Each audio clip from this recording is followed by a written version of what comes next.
Здравствуйте, мои друзья! Сегодня мы с вами приготовим очень вкусный торт. По вкусу он напоминает и Наполеон, и сметане. Готовится проще простого, и для его приготовления нам не понадобится духовка, что очень актуально в летнюю жару.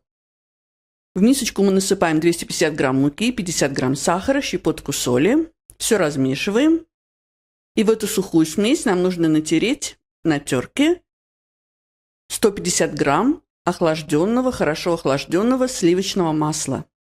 И эту массу нам нужно руками перетереть в мелкую однородную крошку. Крошка должна получиться вот такой.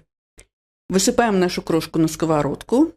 И на огне выше среднего, у меня это 7 индукция, не отходя, 10 минут мы ее жарим до золотистого цвета. Все время перемешиваем, разбиваем крупные комочки. Крошка должна быть золотистой и мелкой. Убираем крошку в другую посуду со сковородкой, чтобы она у нас не подгорела на горячей сковородке. И готовим крем. В сотейник с толстым дном высыпаем 120 грамм сахара, 40 грамм крахмала, у меня кукурузный, 2 яйца. И все размешиваем до однородности.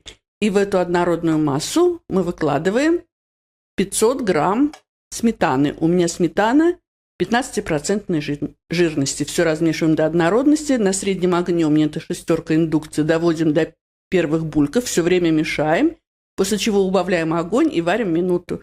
Получается густой крем. В него мы добавляем 50 грамм сливочного масла, все размешиваем, пока масло не растает в креме.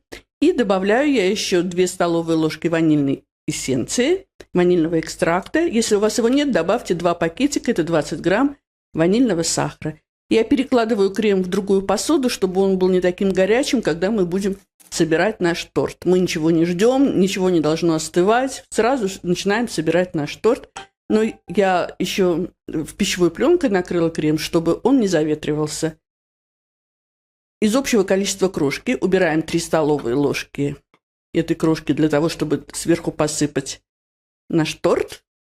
Оставшуюся крошку делим на 4 части и 1/4 выкладываем на дно формы. У меня и дно, и бортики формы выстелены пекарской бумагой. Диаметр формы 20 сантиметров.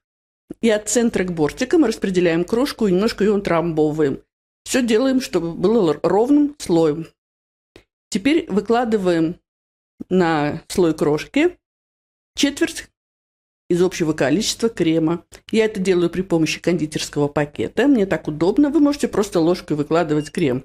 И крем тоже распределяем от центра к бортикам. И так продолжаем. Слой крошки, слой крема. Сейчас я выкладываю уже 4-й слой, последний слой крошки. Ровненьким слоем его распределяю. И на него мы сейчас выльем оставшийся наш крем. Это 4-я часть, последняя крема. Пошаговый рецепт вы сможете прочитать в описании под видео. И вот так вот ровненько все размазываем. Сверху на крем мы посыпаем отложенную крошку. Это верх нашего торта. После чего нужно накрыть торт пищевой пленкой и убрать в холодильник на несколько часов, а лучше на ночь, чтобы наш торт хорошо пропитался, стал стабильным. У меня торт стоял в холодильнике ночь. И сейчас мы посмотрим, что же у нас получилось. Убираем форму, выкладываем на блюдо, убираем пекарскую бумагу. Так интересно, что же получилось. Посмотрите, какая красота получилась. Как он выглядит красиво. Он такой ровненький, он такой кудрявый. Ну что, режем. Режется он прекрасно, он пропитался, он мягкий.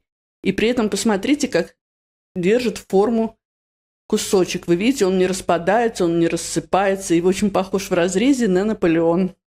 Ну что, будем пробовать. Друзья мои, так вкусно. Мне так нравится этот крем. Он такая кислинка у него сметанная. Еще мне нравится, что в этом тортике попадаются крошки, они хрустят. То есть есть разница такая текстур. Кремовая, пропитанная, хрустящая. Приготовьте это так легко и вкусно.